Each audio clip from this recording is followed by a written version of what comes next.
I'm Mel the newbie, I'm Jared the aficionado. and this is Keeping It Real Hi. with 519 Whiskey. On a brand new mic.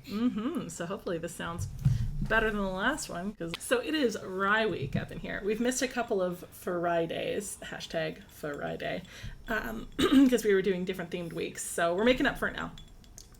Got a selection of, I think, some more classic Canadian ryes, some lesser known ryes, American as well. And we'll see how this all turns out. So I don't know why I didn't think I'd like rye. I don't know why I didn't like rye.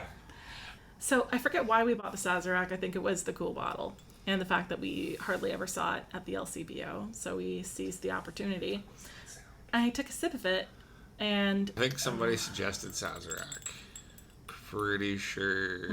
Brown sugar. Pretty sure Jen Karen said try this. Or Curious Jen. Mm-hmm. Shout out to both the accounts. Go follow that awesome person. Mm-hmm. It's so good.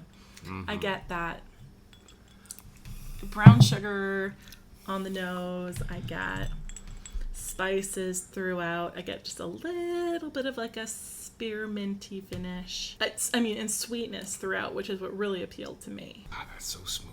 Mm-hmm. So out of Sazerac rye, out of a fucking neat dram, I get fresh, when they used to actually bake them, Tim Hortons honey dip donuts. Okay. I'll buy that. That is a weird throwback flavor that I get. I would definitely buy that whiskey again just for that memory note. Yeah, there's some kind of vanilla in there now that you mention it. See, I'm more of like a honey. Okay. Maybe they've had some Really bees good. in there that day. Maybe. That's fantastic though. I've heard of the Sazerac cocktail. It actually reminds me of going to That'd be super smooth. That is a very smooth rye, by the way. very good. Yeah, it was a really good entry into rye. Another suggestion that we followed up on pretty quick. Actually, I think you'd had this one before we started 519 Whiskey. But this is Lot 40, 100% rye. Just not the dark oak, the standard. Just, Lot 40's regular release. Mm-hmm. I can already tell you that this is a great rye. This is a great rye. intro sipper if you're trying to get into rye, if you're... It's a bit more molasses-y. I get more citrus. I get just more of that grain overall. It's not as sweet as the Sazerac, but it's fantastic. As soon as you said citrus, my mouth had this weird lemon water in it. And I was like, when you have a lemon in your mouth starts to water, I was like, oh, I didn't even... Was there a little hint of that in the Sazerac I didn't notice? Maybe. Moving on to Lot 40, which is also a huge... I really enjoy this rye. I don't want to say it's a huge release. It's kind of... I've seen it around. I haven't seen the dark oak as much, but I guess it's a limited his and her release type deal or whatever. I don't know. Anywho, see, now I get that raisin bread note. Okay. I don't know why I'm getting so many bread notes tonight. Bread is... it tastes like a rye. I'm not... anytime I say, I get this note, it also still tastes like a very smooth sipper rye. That is definitely a sipper rye if you were trying to come out of the whole mixed drink category. Mm-hmm. That being said, what is next, boss? This is the Crown Royal Northern Harvest Rye, which I smell and immediately get Barks root beer. Okay. Which I like root beer, so that's not bad. So that will probably have a molasses flavor in it then. It's different on the palate, though. Sharper, definitely some oakiness. I hate to bring up citrus again, but citrus peel.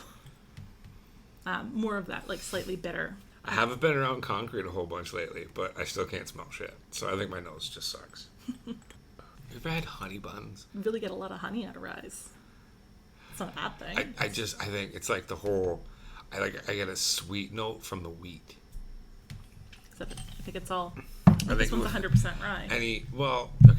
Maybe I find sweet notes in rye because of where we live. So I could be wrong. But you gotta remember, we've ridden around every morning smelling 100% rye. It's only 90% rye. I stand corrected. Is the rest of it wheat? It does not say what the remaining 10% of the mash bill is comprised of. Well, next up, moving to the American side of the border, Jack Daniel's makes a rye. West. I've seen a lot of people posting about rye recently. Mm-hmm. I think it's having a moment. Rye is having its moment. Oh. That's definitely different. Almost a metallic note on the tongue. To me it's got a lot sharper corners. It's got more of that ethanol burn. It's rougher than the Sazerac and the Canadian ryes we've tasted so far. Personally, I think this would be a fantastic one to put in like a Rye and Coke, or in this case, it would also be a Jack and Coke. Yeah, Jack and Coke. I think this is why this exists. Yeah, I think it would really benefit from the cola and the sugar.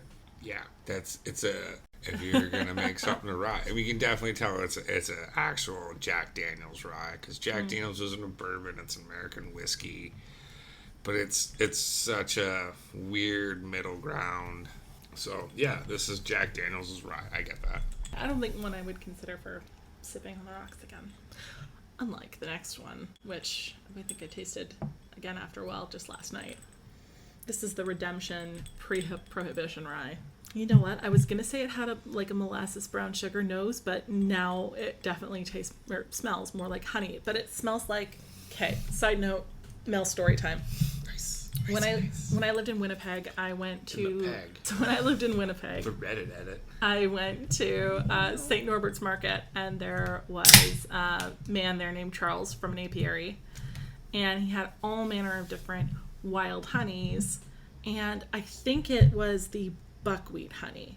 So these bees had collected nectar only from buckwheat, or primarily from buckwheat, and it had a much earthier, more grain forward, much darker color. Like, it was delicious, and it was kind of like a cross in taste between molasses and honey. So that's what it reminds me of. Shout out to Charles in Winnipeg. And again, that sort of like spearmint wintergreen in the back, that's a feature I was kind of surprised to find in ryes, but I really enjoy. I like Redemption products. I wish I lived in Americas and could find more, or at least have it mailed to me. Absolutely. I'm looking at you, LCBO. We definitely snatch these up anytime we see them in the fancy schmancy behind lock and key cabinets. Yeah, but they call this one a pre-prohibition rye revival. Seems like rye has been going through a bit of a revival of late. All right, so moving up, we've got higher proofs now. Everything so far has been at or about 40. Redemption was a little hotter at 46. See, I like Redemption. I get like a raisin bread note. Mm-hmm. And like almost like a weird French oak note too, like almost like a bourbon. Definitely some oakiness, and we know Redemption makes fabulous bourbon. Yeah, it does. I get you. I see where you're going with that. Yeah, it's all good. It'd be awesome to visit their distillery. Put it on the list.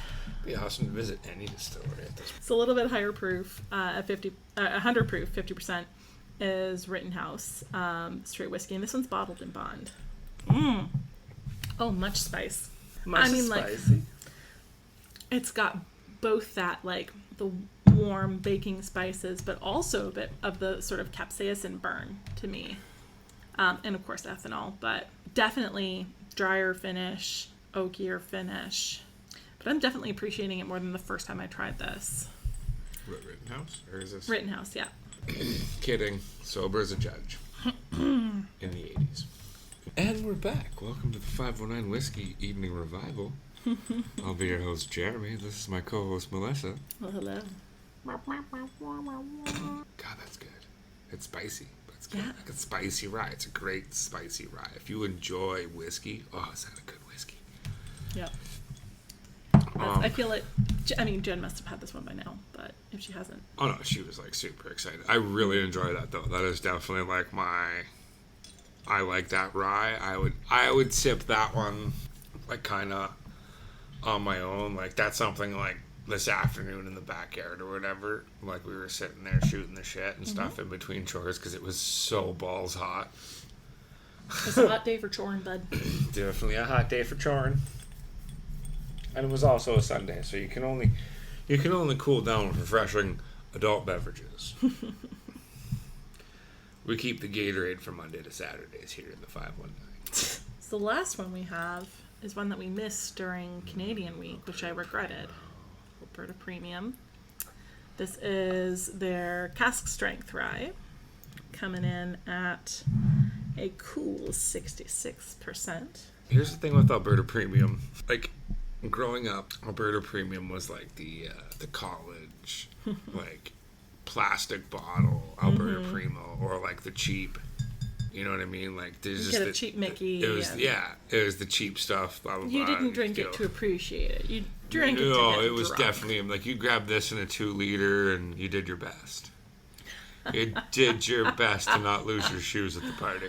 Oh my. Yeah, several times. I was too busy drinking the precursor to the White Claw in those days. That would be the Smirnoff Ice. Mm-hmm. Get at me, people. If you know, you know. Hashtag basic from the beginning. Oh, you wound me. It is what it is. But no, like, this comes in an amazing presentation, a fantastic bottle. Like, it's gorgeous. I don't even know how to tie. I wish I had a glass like that was like this. But like, that being said, this is a fantastic, straight to the fucking point cask strength rye. Because the shit they normally make isn't that great. So this stuff, it's just their cask strength version of it, I'm pretty sure. I Actually usually get think weird so nice. licorice notes in that. I'm swirling it around just neat. The nose is just straight nail polish to my untrained nostrils. All that ethanol. Like jet fuel. Oh. She's leaving on a jet plane. I don't know when I'll be back again. Okay. Better. So definitely a lot of very ethanol forward, very stings the nostrils. Just gets right up in there and lets you know that you're drinking a cask strength. And I've talked about before how my palate is really not 100% there yet when it comes to the higher proof stuff. This will be making a learning. comeback I'm a in the newbie. cask strength week. Once we have enough I don't for know how a many cask other strength cask week. strengths we have. Yeah. That's once we We'll acquire revisit this 7. sucker. Yes. But yeah, I mean, there are notes under there. Once the burn wanes a little bit, there is spice under there. Yeah, it's just one that, like, I had a few sips before it had been on ice for a little bit, so it was a bit watered down. And it was a good rye, but I knew that that's really not an accurate representation of it. Yeah, Jared's had some, and that does have a bit of water in it there. Now, I get that, and I can appreciate that neat. I really can. And you're further ahead than me in the turning your mouth to cask strength. It is what it is, and some people, like, right out of the gate love super high ABV cask strength. You know what I mean, et cetera, which is awesome. I envy you. But I come from like a smoker's background where I used to drink super sweet coffee every day, so I'm just like, now I drink a large regular. But You've come a long way. anyways, is that it? Is there more to do? That's it. Did you have any other notes on the Alberta Premium? I mean, you said you'd appreciate it, but... It's good. No, that is really good. I would still mix it and get fall down drunk, though. You could get pretty messed up with this bottle. Get at me, Alberta Primo. All right. Hashtag college years. So, yeah. Those were some tasty ryes. Yeah. All right. Oh, God. Couldn't resist. It's fine. That's no- we may as well leave it there. There was no wild turkey harmed in this recording. Cheers, everybody. Have a good evening.